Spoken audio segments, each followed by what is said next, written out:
Hello again everybody, Selbi here, and I'm glad I can finally give you a facecam video where I will not talk about depressing stuff or my life or anything like I did in the last two videos, because I will finally do the video that I promised to do in, when was it?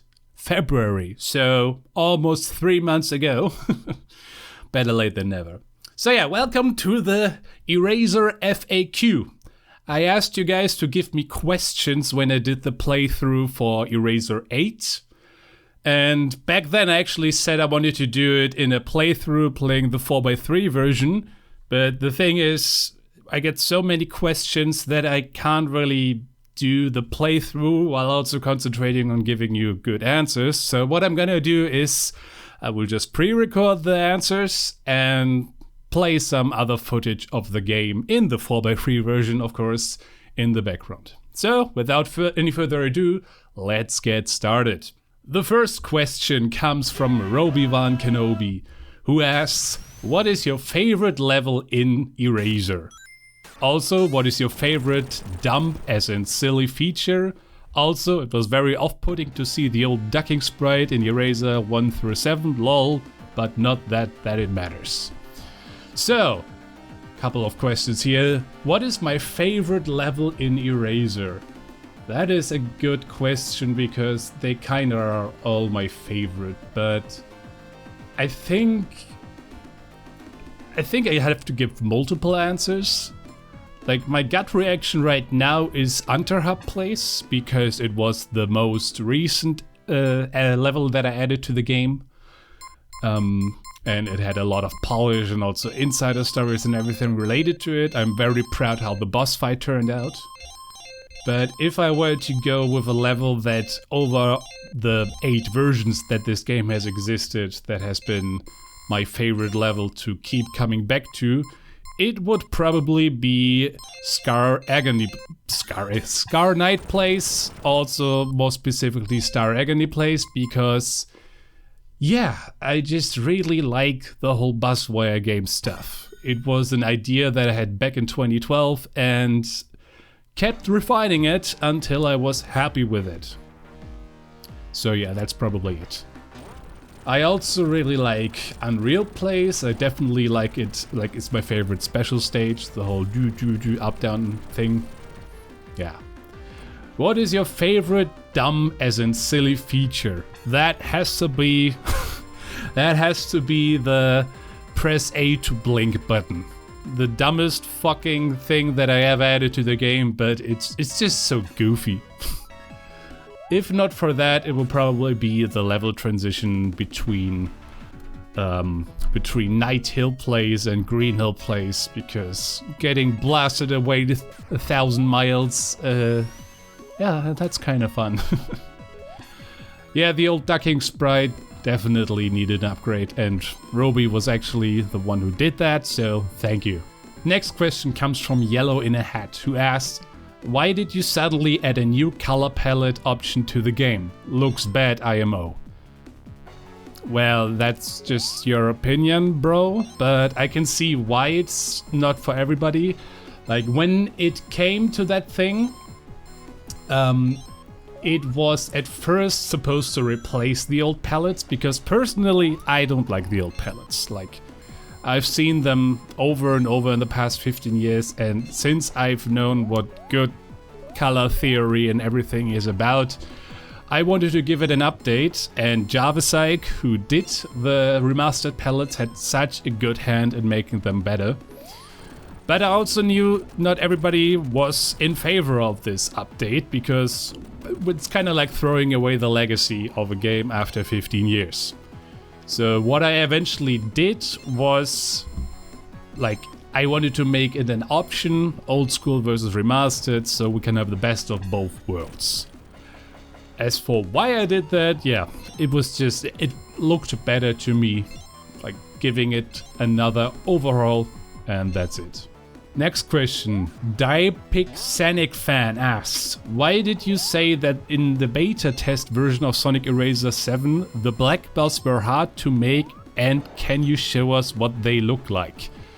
Yes, I can absolutely show you what they look like. In fact, I already have. there is an entire podcast dedicated to explaining the horrible history of how terrible these things were to implement. In a nutshell, what happened was the original Sonic 1 engine is so painfully unoptimized that the trick of, disabling the screen output to make it black, then having a bit of the screen in there that is displayed and then disabling again for the black bars, it sounds simple on paper, and that's because it is simple on paper. But in practice, it just didn't work. It's like putting on 40-inch wheels on a small sports car. It's just not gonna fit unless you make some adjustments. So what we had to do, or more specifically what Vladek Kompa helped me out greatly with, was optimizing the shit out of the Sonic 1 engine so that the thing could finally be stable. And that is kinda why they were hard to make, and also why they were such an integral feature to the story of ERaZor 7, even though the end result is kind of a niche gimmick, but that's kind of the thing with development for an old system like the Mega Drive. What seems simple on paper is often a Pandora's box. Or maybe 3 Pandora's boxes in the case of the black bars. Again, watch the podcast about the black bars and you will see what I mean. Next question. Juan se fue a dormir asks, my big question is how? Like, this is not the result of tinkering on a level editor and hoping for the best. Did you already know how to code in ASM when you started, or did you learn just to make ROM hacks? Some of these mechanics are a bit too out there to be modifications of existing tutorials. The question of how is best answered by showing you this. I mean, the game took 15 years to make. 16 years if we count the 1 year of pre-alpha versions in 2009. I started from scratch. I didn't know anything. And it basically came down to trial and error, trial and error, trial and error. Over and over and over again. You do something and it doesn't work. And then you go back to fixing it and it doesn't work. And once you realize how the Sonic 1 engine and the Sega Mega Drive works under the hood, it actually becomes, I wouldn't say simple, but you get a feeling for how to play with the system, So I want to do tutorials one day about how I would do Sonic hacking. I'm not sure how, if or when I will do that, but I know that it's not just tinkering with a level editor, of course. It is just learning by doing, basically. The first thing that you need to do, or the best advice that I can give you, is start with the assumption that the first few hacks and level edits and whatever you will do are gonna suck. I heard an analogy some time ago from an artist who said basically any artist, any good artist at least, will start with 10,000 paintings which will be fucking horrible. And what you need to do is basically get over these 10,000 terrible paintings as fast as possible. Not saying you need to make 10,000 hacks, but the bottom line of this analogy is to say, if you don't start somewhere, you will never get to anything good. And that's why the first couple releases, especially ERaZor 1 and 2, were absolutely horrible. Because they were. I didn't know what to do with, I had no direction, I wasn't experienced yet. The biggest thing that happened here was not just learning how to hack Sonic games, it was actually learning how game design works. So ask yourself not just how can I make this work on a Mega Drive, ask yourself how can I make this a fun game regardless of what underlying system it's running on. Tomangos Edits ask, why did you delete the Sonic 3 Sonic skin? Yeah, so I know that one is kind of a controversial change. A lot of people have asked me about it. Some people even went as far as to say, why isn't it in Sonic ERaZor 8 after you removed it in Sonic ERaZor 7? And there were two major reasons for it. The first reason is that I don't like them, because Sonic ERaZor is a game that is very much built on top of Sonic 1, basically using Sonic 1 as foundation, and Sonic 1, like, it's just Sonic 1 being played against Sonic 1's own content, if you know what I mean. But the other thing is, it had to do with laziness. So the thing is, the Sonic 3 sprites always had a few things that bugged me about them. First of all, they would completely remove all the minor edits I did to the original Sonic 1 sprite set, which felt kind of disappointing when I made the Sonic 1 sprite edits be like this cool thing that I can be proud of, and people don't even care about them. So that was one thing. It was kind of like forcing people into what I want them to play.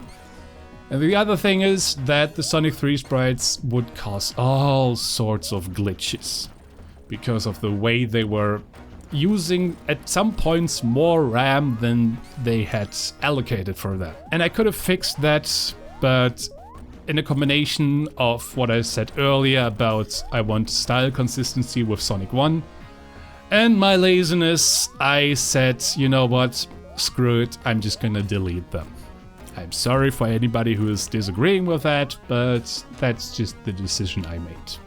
Next up, Nico the Kinderace, I don't know how to pronounce it, I'm sorry.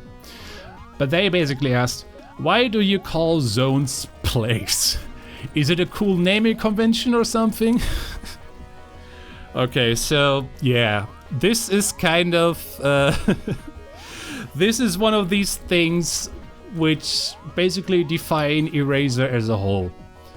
Like back in the old days where I was starting out with this ROM hack, I would often do stuff differently from the norm just for it to be different. Place itself means nothing, and the only reason why it's place is because that is the word that I use at the time. I was working on the title card names, and I came along the one that says zone, you know? And then I thought, I could replace this with anything. And you could do something like, I don't know, area, or, you know, any synonym of zone. And I just went with place for no reason other than, I don't know, it sounds cool and it's different than zone. And yeah, that kind of became a pain point over the years for two reasons. Reason number one, everybody, or at least a lot of people, have dyslexia for some reason, and they say palace. Night Hill Palace. And that's like, yeah. And the other thing is, like, people like you keep asking, what's the meaning of this? And there is no meaning. So when it came to the new versions of ERaZor, basically, instead of answering the question, I doubled down in the most absurdest way possible with true BS mode, where every single word is replaced with place. It's basically like, instead of giving you the answer, I'm just gonna hammer in, like, lampshade the fuck out of this inconsistency. So even though it still doesn't make any sense, at least it will probably be funny. But yeah, I wish there was a bigger meaning behind it, but it's really just... It's not zone. That is the whole reason behind it. Next question. Newer Boomerang Miario 778 asks, I wonder what was your favorite stage in general in ERaZor? I already answered that. That is Unterhub Place and also Star Agony Place. And if the answer is Scar Night Zone, then what is your second favorite? God, it's like you already knew what was coming. Okay, so if it's not Unterhub Place and if it's not Scar Night Place, probably Ruined Place. because I just like the way Ruined Place is set up. You start with nothing, you get all these rings, then you get Inhuman mode, which is like still one of the most ridiculous takes on Super Sonic I think has ever existed. And try desperately not to die by rings running out, at least if you play in Frantic mode. And that of course combined with the new boss fight at the end in ERaZor 8, it's a very nice, you know, cohesive red line throughout the entire stage, and I would say that's why I like it. Next question, Ultra Deadly Glitch asks what happened to the Sonic 3 skin. Yeah, I already answered that. Laziness in combination with consistency, but mostly laziness. Next question, Dravenik asked, would there be more palettes in the future? That is kind of a loaded question because there is no future for Sonic ERaZor. I already explained that in a previous video, saying that the game has to stop development for my own mental health. But even if that were not the case, I do not think there would be any more palette options because it's pretty much the differentiation between remastered and old school. I don't really see any more need to have more palette options. Next question. Luciano Tessaglios 4719. Where did you get the idea for ERaZor? Oh god, that is such a long story. Okay. The whole story itself is so deep and complex it probably deserves its own video at some point. But basically, you can sort of think of Sonic ERaZor as my first ROM hack. Which it's not my first ROM hack, but it's a spiritual successor of my first ROM hack. So it started off with Sonic 1 Hardcore Terror, which is the first ROM hack I ever made all the way back in 2008. And that thing sucked, but as you can imagine from the name, Hardcore Terror, it was supposed to be like this cool radical take on Sonic 1. Which of course a 13-year-old idiot who doesn't know the first thing about game design would have no idea how to create. So ERaZor is basically another step in achieving that goal of making a cooler Sonic 1. In between that came Sonic 1 Project 255, which is its own can of worms, which I will not go into right now, but yeah. It was basically that. And the idea for ERaZor itself was made sometime early in 2009. I don't quite remember what I did back at that point to give me the idea. But I just thought, let's try it again.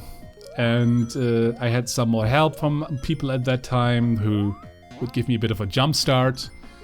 And I was just more focused and more experienced at that point. Next question.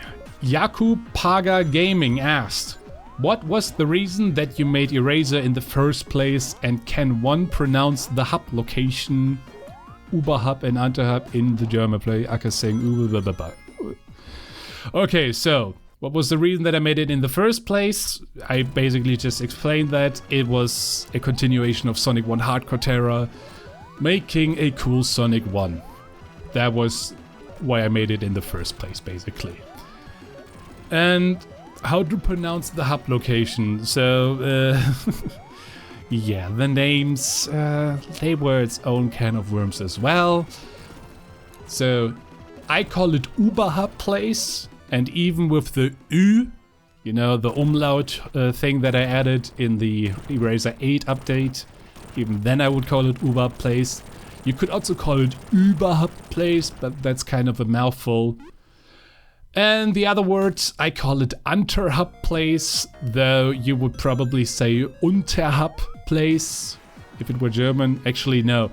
If you were going the full German route, it would be Überhub and Unterhub Place, which strangles my tongue even trying to pronounce it. So I just go with Überhub and Unterhub, so that it's pretty clear what it means.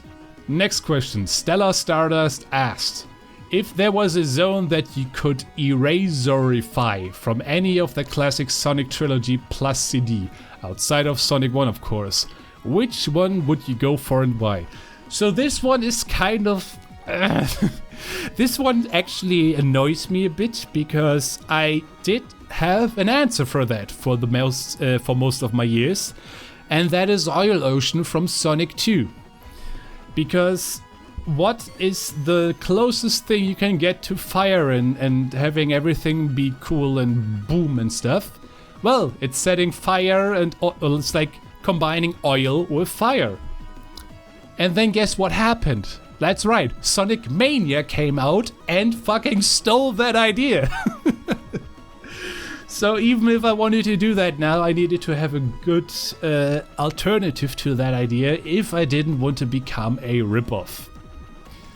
So, I don't know, I would probably say Metropolis Zone, because it's already very industrial, but I still don't quite know. One stage that I definitely had a lot of ideas about is Winged Fortress Zone, because I like the idea of a fortress in the sky and all the cool stuff you can do with it. I actually had an idea for a ROM hack about that a couple years ago, but unfortunately it never got to anything. But yeah, that would probably be it. Nothing about Sonic 3 or CD, because I kind of feel like Sonic 1 and Sonic 2 are much closer in terms of how they play, and Sonic CD and Sonic 3 are kind of their own thing, you know? So, I don't know. But yeah. Is Michael not Michelle asks, will there be more Easter eggs in your hack? I would love to see more Easter eggs. Well, there won't be another version, so there will also be no more Easter eggs. But that said, if there had been another version, probably. Because I love Easter eggs, it's so fun. Hiding stuff away. It's a game of yeah, like the name suggests, Easter eggs. I put or hide something somewhere and people can just have a good time.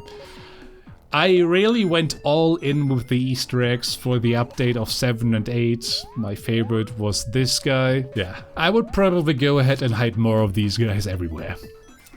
But, like I said, there won't be another version. Next up, Pascal Viseth 2694 asks, did you ever intend to fix the holes in Night Green Hill Place? I'm not sure what holes you mean, to be honest. If you mean the holes in the level art, that is actually by design. That is not a bug or anything. I just made them holes because I think I like them that way more. But yeah, I'm not really sure if those are the holes that you mean. Sorry. It's Just Felix 2 asked, why did it take up until ERaZor 8 to make the double jump reset? Yeah, that is a great question. The biggest reason would probably be that I simply had no idea, or I just didn't realize how much of an improvement that would be for how the game feels. And yeah, I just never got the idea.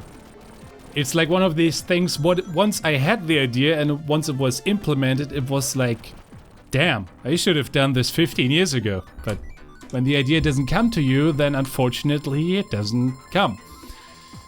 But, you know, better late than never, you know. Next up, Sanguine Moon asks 5 questions, so let's do them one by one. First up, do you have any plans beyond ERaZor 8, or is it truly the final version? Yes, it is truly the final version.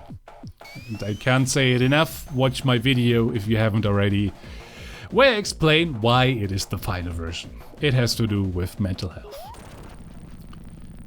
If you could make an extreme ERaZor-esque version of any other game besides Sonic 1, what would it be?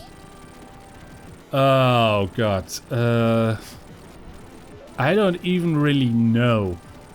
I mean, people have always asked for a sequel over all these years for Sonic 2, but it feels like that is the low-hanging fruit, and I don't want to just make the same game again with a different underlying engine, you know? But I guess it would still be Sonic 2. because honestly it makes the most sense. Yeah. Did you have any plan for what ERaZor was meant to be from the start, or did you just make up new stuff as you went? I had no idea where I started. I completely went in blind. Like I said earlier, all I ever wanted was to make a cooler Sonic 1. The whole thing with explosions and Michael Bay and cinematic stuff, that kind of just fell into place with each new version. When people started bringing up suggestions or comparisons to those things. Like, I didn't have any idea how much metal and action movie influences I put into the game until people started pointing that out. And that's kind of when what this originally started as started taking shape. Like, I couldn't have started making this game thinking it would be this great cinematic experience, because when I started I had no idea where it's going at all. Some levels in Frantic difficulty have significant changes made to their level design, Unreal Place. For example, if you could drastically change the other levels to fit this, what would you add remove? I'm not sure if you are quite familiar with the underlying philosophy. So it might seem to you like the level for Unreal Place is different, but it really isn't. It is the exact same level layout as casual mode, with just fewer checkpoints. And maybe that one tunnel at the end, which was basically a troll. But when I started making the split between casual and frantic mode. So in frantic mode, for example, you are constantly pushed forward, like the rings draining in Ruined Place. You are never giving any chance to rest.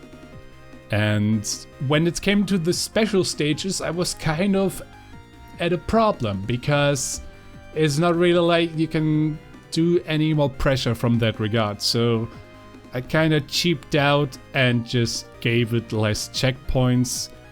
Maybe some design tweaks here and there, but they really aren't as big as you think. That said, if you could drastically change the other levels to fit this, what would you add remove? Nothing. I'm perfectly happy with the split of casual frantic. In fact, I would probably make casual mode even easier, especially in the first part of the game, because turns out even the casual version of Night Hill Place, where the bus bumpers don't move, is still too much for some people. Yeah, what can you do, right? And the last question, why no eat toothpaste when tastes so good? That is a tough one. I think it's a conspiracy. But the toothpaste is really not good for your stomach. It's a test. It's frantic mode when you're brushing your teeth, you know? It's a test for your patience. Can you be strong enough not to eat the toothpaste, even if it tastes so good? And every time you don't swallow the toothpaste, you win. I don't know.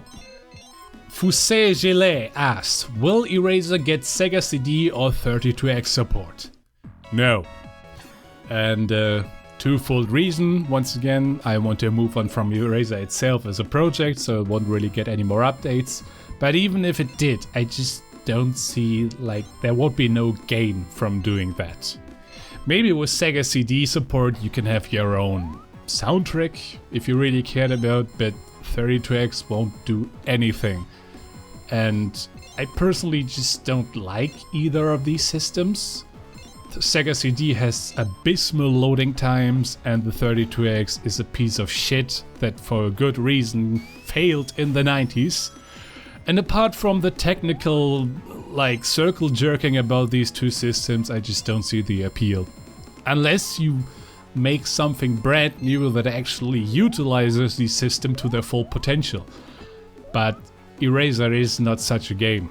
It's perfectly capable of being played on a regular Genesis, and I kind of like it that way. It's like a very limited system and pushing it to its limits.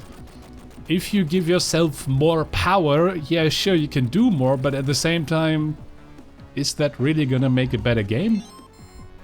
I don't think so. Next up, Mr. Withrow asked 8 questions. Oh god. So let's get into them. Number 1. Will you ever experiment with other Sonic games and ROM hacking, or will you just stick with Sonic 1 for now? I wish I could give you the answer. I honestly don't know. I think the thing is I've gotten so used to Sonic 1 hacking that it has become my comfort zone. I can basically do anything in that engine I want. Like oftentimes I started working on something with Sonic 2, but then I get discouraged by the fact that it's such a huge game in comparison to Sonic 1. It's just harder to untangle. But I do want to do some Sonic 2 stuff one day. No idea though. As for completely different game engines or franchises, probably not. I just like Sonic hacking the most. How did you decide on songs for the game? Basically, I don't really know. I kinda just went with the whim of it. Like, many songs were actually provided by other people who would, like Dalek Sam for example, he would sometimes send me a song and I just asked, hey, that's cool, can I add it to the game? That's really it. Sometimes I would also like seek out songs for myself, but for the most part the songs kinda just came to me. It's not really that I have a big strategy for how soundtracks are designed, and yeah, I don't know. Will you die at your own game? Yes, absolutely.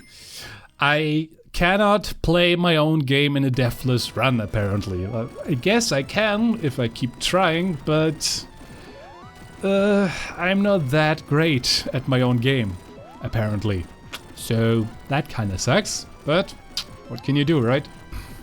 You've put a lot of love into ERaZor, so what's the thing you love most about it?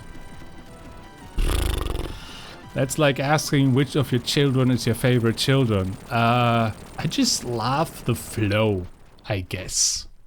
Like working on individual level layouts and stuff, it's sometimes hard to feel or like to see how the game flows from one act to the next, you know? Like when I see people play the game in playthroughs nowadays, that's really when it all kind of clicks, when it fell into place. Start with one level, go right to the next and everything, and just the flow of, yes, this feels good, I just want to keep going. And having this feeling of making a cool game where people can have a good time for about an hour. I think that's really the thing I love about it the most. Any ideas on what's next for you now? Oh god, I've got not the slightest clue, I am sorry. Some Sonic hacks, maybe one day again, but right now I've got no idea at all where I want to go from here, so we will see. Was the true BS run fun for you? Yes, it was, but my god did I scream my vocal cords out. I had no idea what I was setting myself up for. Like, I knew the game was possible to be beaten in that state, because obviously I tested each level. But the thing is, I tested these levels one by one in different intervals. I never actually tested it from a full start to finish run. That work was laid off for my playtesters. And the recording that I did was actually the first time ever that I played through True BS mode by myself. Yeah, and especially when it came to the final boss and the Blackout challenge. Yeah, that was... I was screaming quite loudly. But it was still fun, and I felt good when I got through it. Place, place, place. Yes, place. How much crunch did you and your team go through to get 7 and 8 out on time? A lot. Oh my god, there was so much crunch, especially like the last 2 weeks before release were the worst. And part of the burnout also came from that. Like, towards the end of the development cycle for 8, I became sort of a monster. I was starting screaming at my team and kind of treating them poorly because I was so burnt out. It wasn't a pleasant time, but after the thing finally came out, you know, I went to rehab and everything. Things have gotten a lot better since then. Next up, another couple questions by Hijiri Mirachion. What exactly is a Finalor anyway, and how did you get the name? It kinda boils down to the same thing as place. I just wanted to have it be different for the sake of being different. So it was called Final Round in the early versions, and calling it Final Round, Final Zone or whatever, it's just so cliche. So then I thought, hey, the game is called Sonic ERaZor, so why not Finalor? Just add or to the thing. And then the thing happened with Place where people started wondering what the hell does that mean? And then in Sonic ERaZor 7 I finally said I can finally give this age-old question an answer. Is it the final stage or something else? And that's where the whole thing with going back through the tutorial came from. It's basically Finalor Place. But yeah, it's a very convoluted name. Who was the best person to work with while developing the hack? I don't want to really answer that question because I don't want to play favoritism. I can say the most important person when it came to the raw work of the hack was definitely Vlad because he put in a lot of technical work. But I don't want to dismiss anybody else because I couldn't have made this game by myself. So yeah. What exactly is that glitched sprite supposed to be that triggers the glitched color palette? That is the tutorial box. You know, the same one that you get in the tutorial level.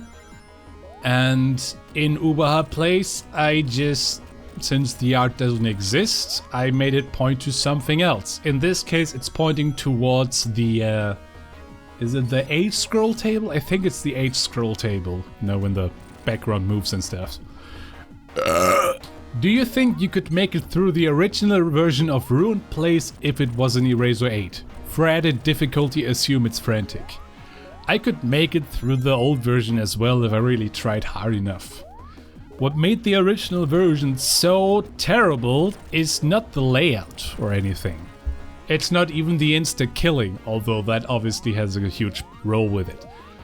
No, what actually made the original version so damn difficult is the incredibly inconsistent implementation of Inhuman mode.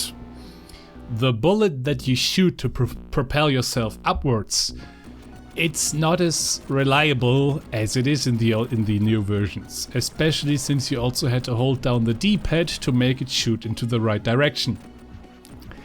So yeah, it's definitely possible if it were in ERaZor 8, but that's kind of missing the point of why it's so hard in the first place. What feature are you the proudest of including within the hack? There are so many features. I think one of the, like what I said earlier, the most fun feature I have is the eye blink button, but it's just too much. There are so many features I like. I think I kind of like the roller bot from ERaZor 8 because he's just a goofy little guy. And he's cool. Yeah. But there are so many things. Which of the trophy designs are your favorite? Mine would probably be the explosion. Funnily enough, I don't like the explosion that much because I think it's kind of generic, but it made sense to have explosion be the final one. No, I think the best one is the crab meat. I just like the crab meat trophy. It's the perfect, like, it's a tutorial for how the trophies are supposed to work. And also the way he's like leaning one leg upwards, you know, right before he was about to explode. It's a nice design. What exactly compelled you to include that Easter egg in the past version? The one that got you labeled as categorically disgusting. So, first of all, I did not write that story. That was written by Tongara. And he was a friend of mine at the time who... yeah. We were just getting along very well, and he was actually once responsible for like giving me back motivation to continue working on the hack. And including this story was a way to show gratitude to him. And also I was young and edgy and thought like shock value was fun and made you look cool. But I've since learned, no, it just makes you look edgy and weird. So I'm pretty glad I finally removed it in ERaZor 7. I wish I had never put it in the first place, but you can't rewrite history, unfortunately. You can only move forward from it. What made you decide to make the stages all correspondent to the ones from the original Sonic 1? Why was Spring Yard Zone specifically picked as the basis for Überhub? I'm not judging, it's pretty interesting. Well, I wish I knew the answer. One of the things is probably that I worked with what I had there, because I just don't do art very well. When I see people making completely original level art, I'm getting jealous because I just don't have the artistic talent. And it kind of felt fun reworking, like making something new out of tiles and chunks and everything that were already there. So it feels like being still based in Sonic 1 while still being its completely different thing. As for why Spring Yard Zone was used for the hub world, that was mostly because by the time I added the hub world, which was in ERaZor version 3, I didn't have any ideas at all what I wanted to do with the Spring Yard Zone stuff. So I knew I wanted to have a hub world, and then it was basically like, okay, what do I use as base? At that time I think Spring Yard Zone and Starlight Zone were still up for use, and I just went with Spring Yard Zone because it felt kind of fun.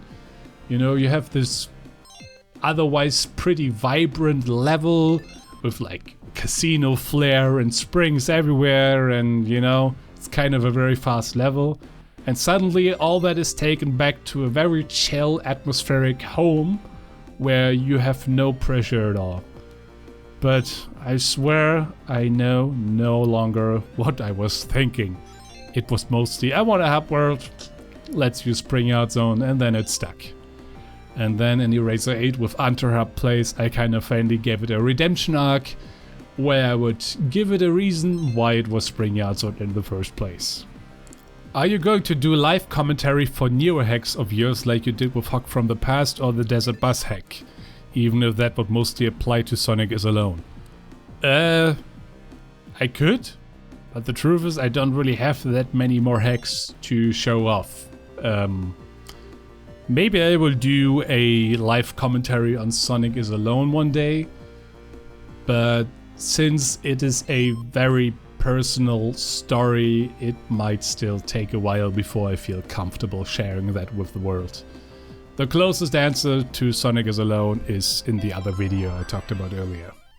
Next up, Randy my man asks, can you try compiling a few old random builds from your GitHub so you can get a few more versions? Mainly ones from 2010 to 2012 would be fun. You could do that yourself. Like, if you go to the GitHub history, you will actually see that I've included the build ROM at the time for every single commit up until I think it was, yeah, somewhere around last year, where I finally realized that is bloating up the GitHub repository size quite a lot. But yeah, you can just go to the GitHub, scroll in the history, and you will see a file named s1erz.bin. And that is the compiled ROM of whatever at the time you want. And I don't know. Explore and be curious what you will discover.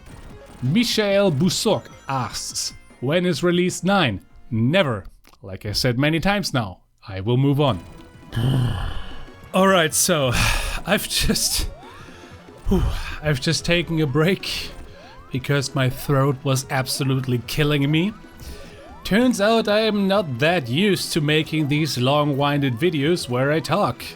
And it's time I train my vocal cords to make this more endurable for the long run. So, took a small break, but now we can continue. Strawberry Spirit asks, would you consider doing a full-on remake of Sonic ERaZor sometime in the future?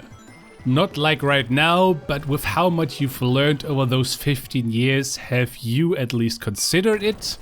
Or is ERaZor 8 the absolute definitive version that you're most definitely and completely satisfied with in the end? That is a good question. I often felt like one of the things that is kind of disappointing about the game is the problem with IP. Because obviously Sonic fan games cannot be put on Steam. Not even in a free version or something. And since Sega discontinued their emulator, not even that is really possible anymore. So I had feelings, or like I had thoughts of making the game some sort of detached from Sonic remake at some point, but I've got no idea how I would even do that, because it's a game that pretty much plays with Sonic 1 as its root. I mean, like, Green Hill Place is literally just Green Hill Zone in one giant act. So I don't know. I don't really think there will be any big remake, but that's not to say that I have never thought about it, so who cares? Or who knows? Apart from that, ERaZor 8 is most definitely the final version when it comes to Mega Drive stuff itself. If you have any, what's the best way to start creating ROM hacks like this one? For absolute beginners, that is. Oh god. To answer that question, I would need to do an entire YouTube tutorial, maybe even multiple videos, because it's not like I just, can you give me the 2-3 things that you need to know how to get started.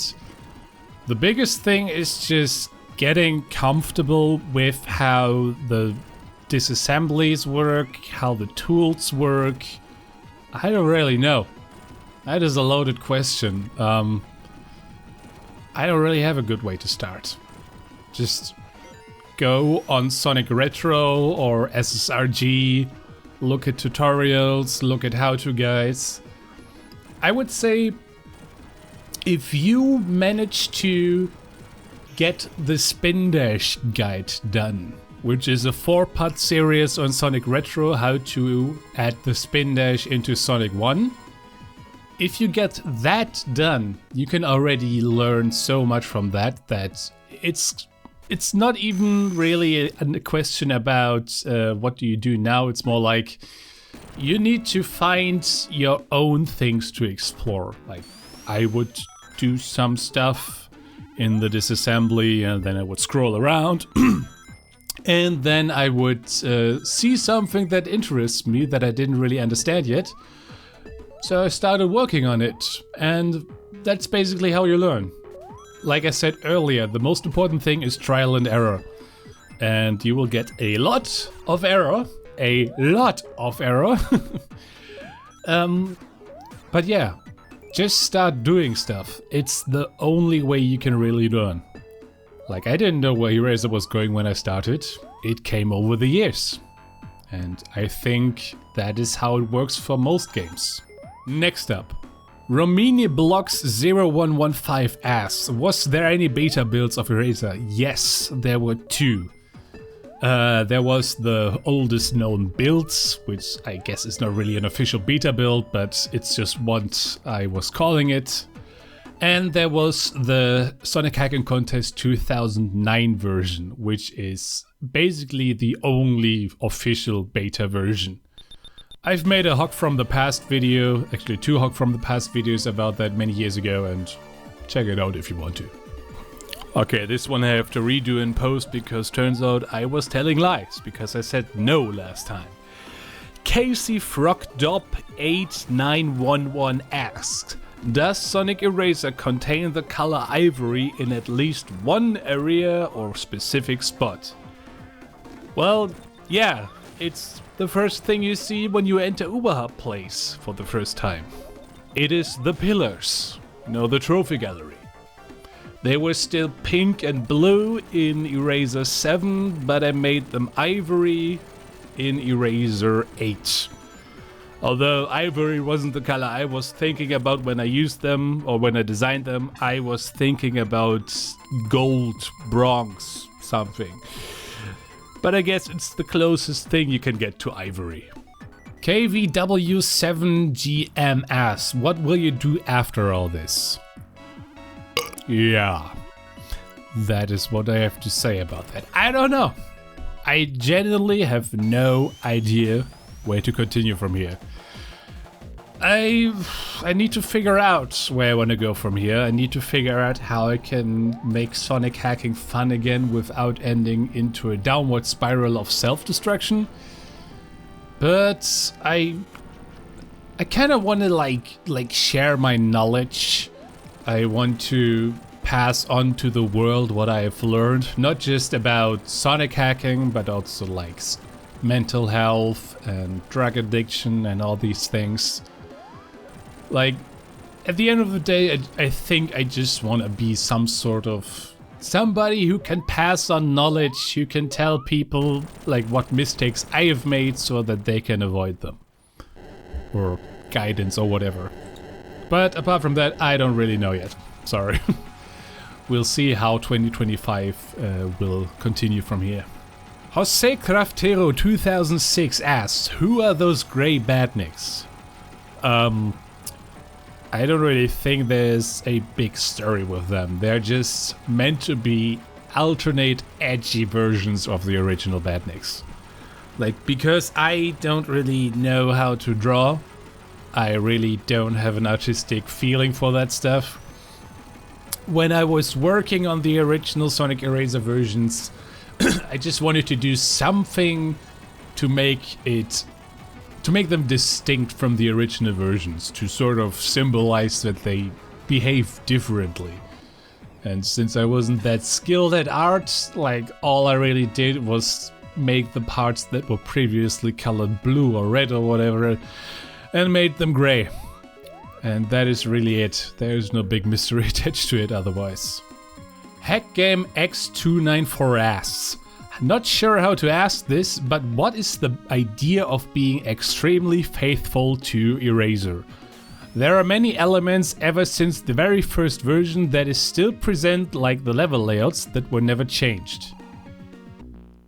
I don't really know if I understand the question correctly. Being faithful to ERaZor. It's not like there's a big blueprint of what makes an ERaZor level.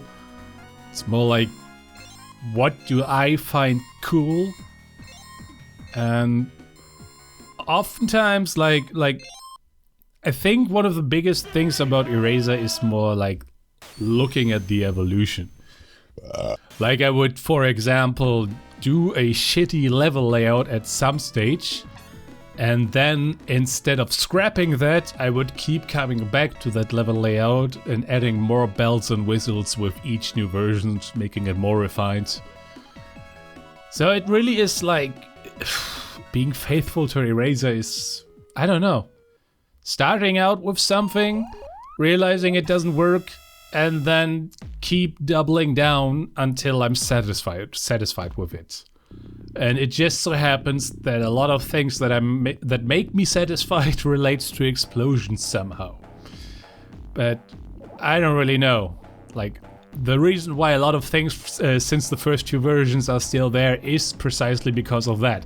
It's because I was happy with how they turned out back then, but not fully satisfied. So I kept coming back and refining it more and more and more. Like, Ruined Place is a good example of how that all turned out. What was the idea in changing the Green Hill Zone boss music in release 5.6, then converting it back in 7? It was mostly done because I just like it more. And also, it wasn't just my idea, this was actually done by another member of the team. who was also in favor of reverting the boss music. I don't know, it's just one of these things that doesn't really have any big mystery attached to it. It's just, I don't really like this change, let's revert it. That's it, really. Would you consider making a downloadable OST of Sonic ERaZor? I've listened to the OST all the way back in my early middle school years, and the idea of reliving them now would be awesome, especially with the new music like The Great Escape and Unterhub. Sure, I have, plenty of times, but I don't really know how to do that, to be completely honest. Or rather, I might be a bit too lazy, if I'm completely honest, because the thing about downloading or like making this stuff would require sitting down and recording every single track and stuff. And I don't know, I just like having everything in a YouTube video. Like, for example, Vladek Kompa made a video of his sound test playing the new tracks. Well, not all new tracks, the stuff from ERaZor 8 isn't included, but other people have included it, so maybe if somebody's watching this and you want to make a full OST that is downloadable yourself, then by all means you have my permission to do so. Do you have any planned futures regarding Sonic ROM hacks? Maybe at least something ambitious like Sonic ERaZor? Not exactly asking for ERaZor 2. Of course, everybody has ideas. I've had so many ideas over the years for potential Sonic hacks that it's really daunting to start another project that is of the same scope as ERaZor, because yeah, even though I'm most skilled now, 15 years of my life were spent on making that. And the thing with ERaZor is, like, I wish it wouldn't have been so specific. Like, one of the biggest problems with ERaZor is the marketing. People, unless they are aware what the game is about, have no idea what it means. And then something like Sonic is Alone comes out, which I've spent 12 days working on, and it blew up and got 100,000 views in 3 months. Meanwhile, ERaZor's 8 playthrough got 3,000 in the same time. So I don't really know. I probably, if I want to do something more ambitious, the first thing I would want to do is like set myself deadlines. Like come up with an idea where I can say, yeah, maybe I can do this in 1 month, but after 1 month I'm gonna ship it. And not sink in this rabbit hole of, oh god, it's never perfect, I need to keep working on the because that kind of stuff just leads to burnout. But I don't really know. There are ideas, but we will see. We will see. Loopy Dooples asks, this is copied from the community post. Genuine question, since the comment section is just place joke, but what was the hardest part about making this ROM hack in general? And what would be the hardest version to make? Yeah, so without a doubt, the hardest thing to make were the black bars. Like, that stupid little gimmick is such a big deal that it deserved its own podcast of me talking about why it was so damn difficult. Yeah, lots of hard, like, I don't know. Watch the podcast about the black bars and you will hear my frustration. Hardest version to make? They were all hard in their own rights. Like, what even means hard to make? Like stuff taking long or frustration or something? I would say if that was the goal of this question, then it would also definitely be Sonic ERaZor 7. Since I made it in the deepest pit of my life, and it also took the longest to make, like it took over a year to make. Fuzzy ass, shout out to me. Also, what about the special states out of bounds stuff? You know, the one that you made? I'm not really sure what the question here is, but yeah, there's definitely some stuff outside the special stages, which you can only see if you go to debug mode. or True in human mode also does that. And yeah, every single stage, including the casual and frantic versions, have different stuff out of bounds, if you haven't known already. It's just small Easter eggs. See if you can have some fun with that. I don't need to be a lava gamer 3687 asked. Give me a shout out, Selbi, cause I have 3 questions. Shout out to you. 1. Did you think the pre-version 7 Easter egg was really a bad idea, but left in for dummies to be dumb, like duh, and accidentally find it? And that your past self thought it would be hilarious to keep? It was a terrible idea. It was 100% a terrible idea, and I regret ever putting that in. Like I said earlier in another question, it was me trying to be edgy for the sake of being edgy. You know, shock value.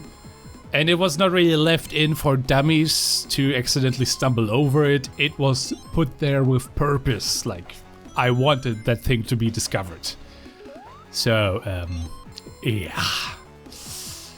Past regrets and moving forwards is really the lessons I can give you there. Why did you make most of the text in the game say place in TrueBS mode, that some text is upside down, and that the music is speed up when it's activated? Because it's stupid. And that is the whole joke. I wanted to make TrueBS mode, like the whole play stuff, as I explained earlier in another question, is just hammering in the stupidness of ever replacing zone with place as a joke. And then it kind of like went into this chase of making TrueBS mode in a way to make it stand out more. Make it as stupid as possible with the least amount of effort. Like, for example, the music getting sped up is really easy. All I did was apply the sound effect. I think it was E2 or E3. I can't remember. One of the two, which speeds up the music. It's the same one when you pick up a speed choose monitor. So that was like done with a couple lines of code.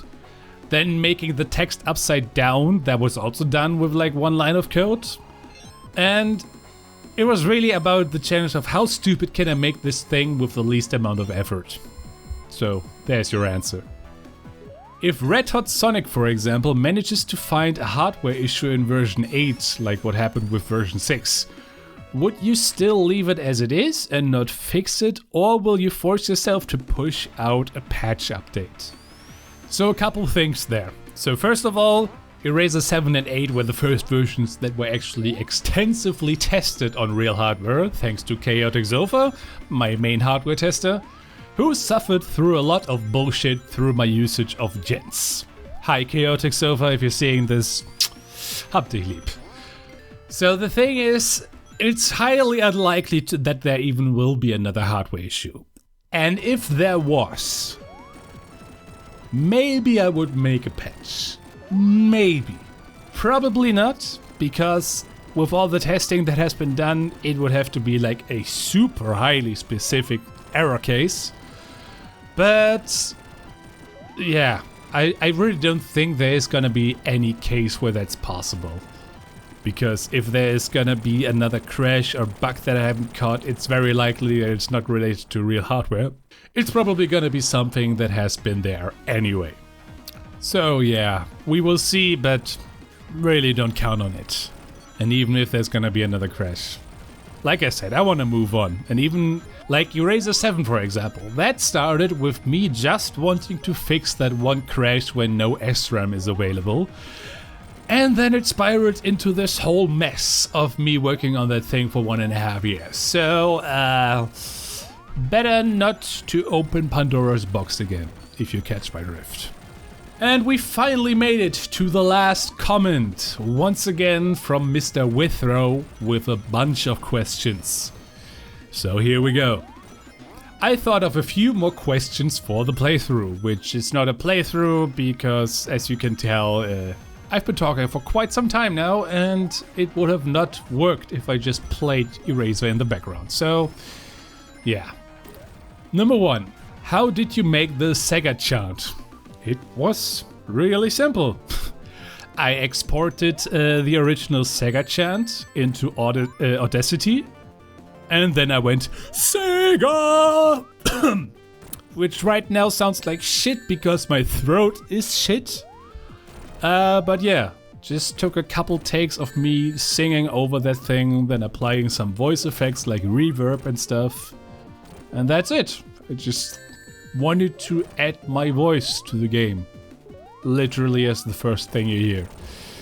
Maybe it's a bit self-indulgent, but it's my game, so I can do what I want.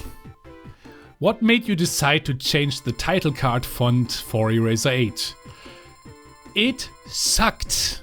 I hated the old versions. I'm sorry.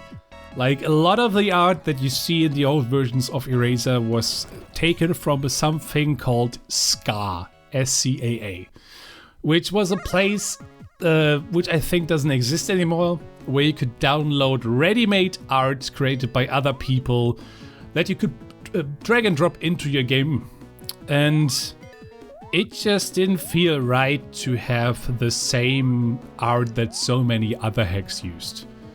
So for ERaZor 8, I had help by two wonderful sprite artists, Javasike and Zaku, who helped me like give the entire HUD, the font and everything, a complete overhaul. And I just like it so much better. It feels more consistent, it feels more unique, and also looks better in my personal taste. But really it was about uniqueness. What was the hardest stage to create for the first time? Oh, different question. First time, that is a good question. I think... First, I think Scar Knight Place, Star Agony Place, when I worked on that for the first time back in 2012, that was most definitely one of the hardest stages to make, because I still remember having this whole like outline of how the stage was supposed to be played, with some story narrative with the walking bomb bus, and then gravity screws up and everything. And I realized I had to cut down on the scope because I just didn't know how to implement it all. So that stage definitely took a lot of time to get right, or like to get to any point where I could be satisfied with it. But yeah, it definitely wasn't the hardest stage to make later on, because then I got more used to the game and everything. But I still remember that being quite a challenge when I was still working on it for the first time. In the same vein, what was the hardest stage to overhaul in ERaZor 7? Another good question. The natural answer is Green Hill Place, because once again of the black bars, the fucking black bars keep creeping in to make everybody miserable. But if I were to give an answer which is not that, it would probably be Labyrinthy Place. Because the old system with the camera being locked up and down and whatever, it was so ridiculously bugged, like holy shit. Spaghetti code all over the place. Like even if the changes don't seem big on the surface, under the hood I basically had to rewrite everything. And that definitely took a lot of trial and error, like fixing soft locks and whatever. Jesus Christ.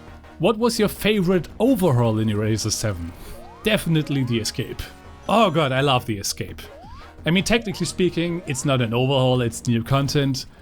But I guess in the same way you could say the tutorial was also really great to overhaul.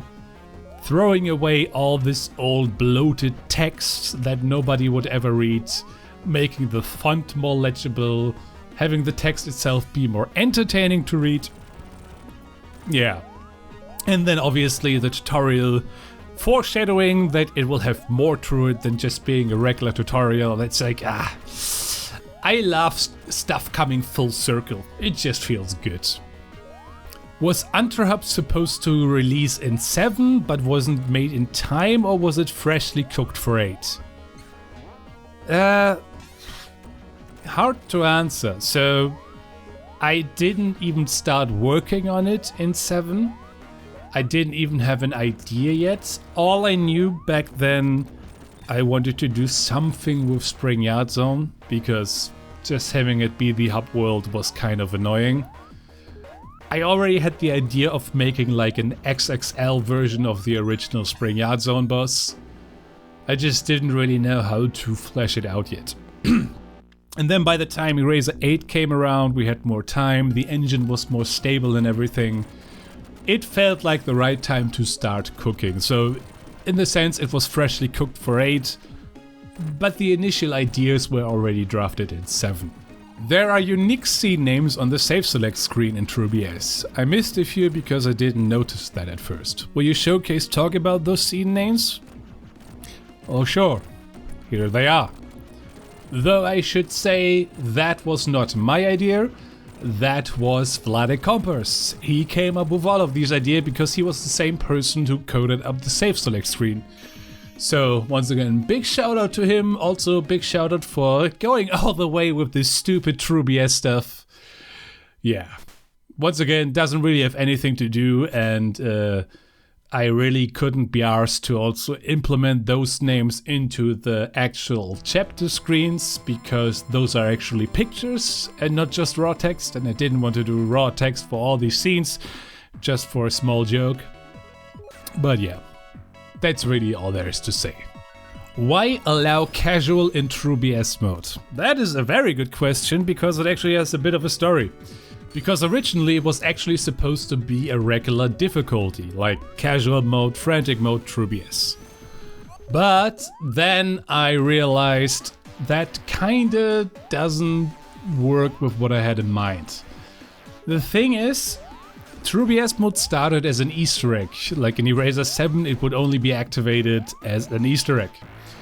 And then when it came time to ERaZor 8, I wanted to make the ERZ unlockables have a bit more substance to them. And I really didn't know what to put into the Z unlock, because I wanted to make the R unlock, which is when you beat Frantic mode, but not the Blackout challenge yet. I wanted to make that already include true in human mode. Because I know for a fact some people, even if they can beat Frantic mode, they just cannot deal with the Blackout challenge, and honestly that's fine. But then I had the dilemma of what do I do with the Z unlockable, and eventually when the TrueBS mode became polished enough, I felt confident in making that be the unlockable. Which then raised the question of, okay, now you can have the TrueBS mode super hardcore modifier also be usable in casual mode, which is kind of contradictory. But I kind of explained that with to myself with it basically acts as training wheel mode for the super hard mode. It's kind of an inconsistency, I know. The ideal thing would have been it so that you cannot enable TrueBS in casual mode at the same time. But the funny thing is, this is actually a bug-turned feature. So you might know in TrueBS mode when you collect the shields, or like in TrueBS mode shields still exist, that is the one thing. But also, if you collect a shield and then another shield, you still get 25 rings. And the thing is, if you do that in TrueBS mode, while casual mode is enabled, and then get hit, you will actually not lose any rings. So you can basically say casual TrueBS mode is giving you invincibility if you play it right. And I wish I could say that was intentional, but that was actually an accident that I've later on decided to make a feature. So I guess that is the explanation. The real thing is like the conundrum with the whole ERaZor unlockables. What is that ring failsafe in Finalor Place that you can see happen in the tasks? Yep. So that thing is because of a race condition that can happen for exactly 1 frame if you are unlucky. So the moment you jump into the giant ring at the end of the escape, that is also the exact moment where in human mode it will get disabled. And if you are unlucky, or like if you time it exactly right, you can actually fire a bullet, then jump into the ring itself will take away in human mode, and then the bullet will hurt you. And because the original tutorial didn't have any rings at all, it was possible to kill yourself right at the end just because you pressed A at the wrong time. So the failsafe ring is just giving you one ring in case that happens. And yeah, that's really it. Though I should say in ERaZor 8 that wasn't really necessary anymore because I made the tube that leads up after the first info box contain a couple of rings. So it's no longer possible to jump into the final ring without having at least some rings. The ideal thing would have been fixing that to happen at all, but I didn't want to deal with, and giving you a ring just felt like the easier solution. How does it feel that your game is 15 years old now at the time of this comment anyway? It feels fucking wild. Like, the game has been such an integral part of my life that, I mean, if you haven't seen the video already, I once again can only say do it. ERaZor is more than a game to me. It is part of who I am as a human being because I've poured so much time into it. Like, if I were to count the time if this was a Steam game that would have counted my hours put into this game, it would have easily been in the 10,000s, maybe even more. So yeah, how does it feel? It feels wild. That's all I can say. And it feels good to close the chapter of this game in a good way.